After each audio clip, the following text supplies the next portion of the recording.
ಹುಟ್ಟುಹಬ್ಬ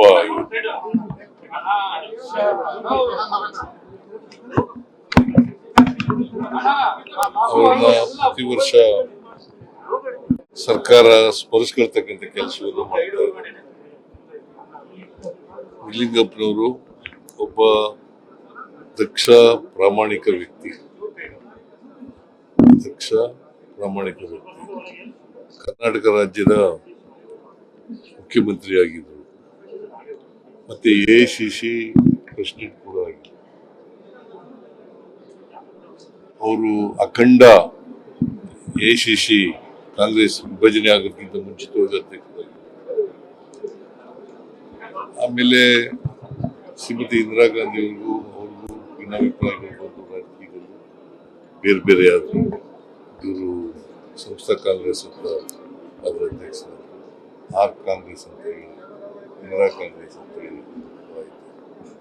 ಸೊ ಕರ್ನಾಟಕ ಕಂಡಂತ ಅಪರೂಪದ ಒಬ್ಬ ರಾಜಕಾರಣಿ, ಕೊನೆಯವರೆಗೂ ಕೂಡ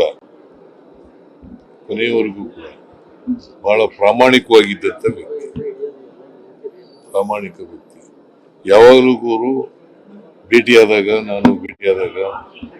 ಅಥವಾ ಭಾಷಣ ಮಾಡುವಾಗ ಯಾವತ್ತೂ ಕೂಡ ಭ್ರಷ್ಟಾಚಾರದ ವಿರುದ್ಧನೇ ಮಾತಾಡ್ತಾ ಇದ್ರು.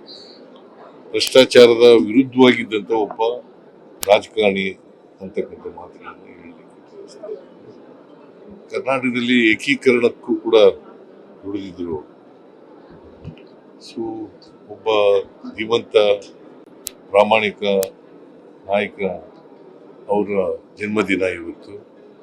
ಅವರ ಆದರ್ಶಗಳು ನಮಗೆಲ್ಲ ಮಾರ್ಗದರ್ಶನ.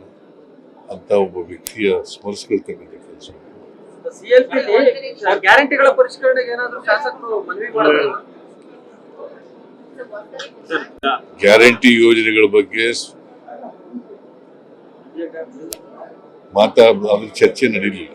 ಧರ್ಮಸ್ಥಳ SIT ಮಾಡಿದ್ರಿ ಸರ್. ಧರ್ಮಸ್ಥಳದ ವಿಚಾರದಲ್ಲಿ ತನಿಖೆ ಆಗ್ಬೇಕು, ಸದ್ಯಸಂತೆ ಹೊರಗೆ ಬರಬೇಕು ಅಂತ SIT ಮಾಡಿದ್ರಿ. ಚಾರ್ಜ್ ಶೀಟ್ ಅಲ್ಲಿ ಷಡ್ಯಂತ್ರ ಆಗಿರೋದು ನಿಜ ಅಂತ ಹೇಳಿ 6 ಜನರ ಮೇಲೆ ಚಾರ್ಜ್ ಶೀಟ್ ಅಲ್ಲಿ ಉಲ್ಲೇಖ ಮಾಡಿದ್ದಾರೆ ಸರ್. ಎಲ್ಲೂ ಆರೋಪ ಮಾಡಿದ್ರು ಇವರು. ನಾನು ಚಾರ್ಜ್ ಶೀಟ್ ನೋಡಿಲ್ಲ.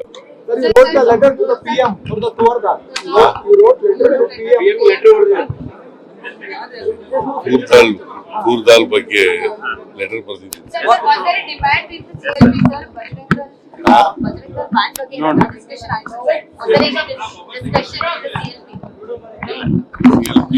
CLP ಮೇಲೆ ಏನ್ ನಡೀತು ಅನ್ನೋದನ್ನೆಲ್ಲ ಚರ್ಚೆ ಮಾಡಕ್ಕಾಗುತ್ತೆ ಇಲ್ಲಿ? ನಿಮ್ಗೆಲ್ಲ ಹೇಳಕ್ಕಾಗುತ್ತಾ?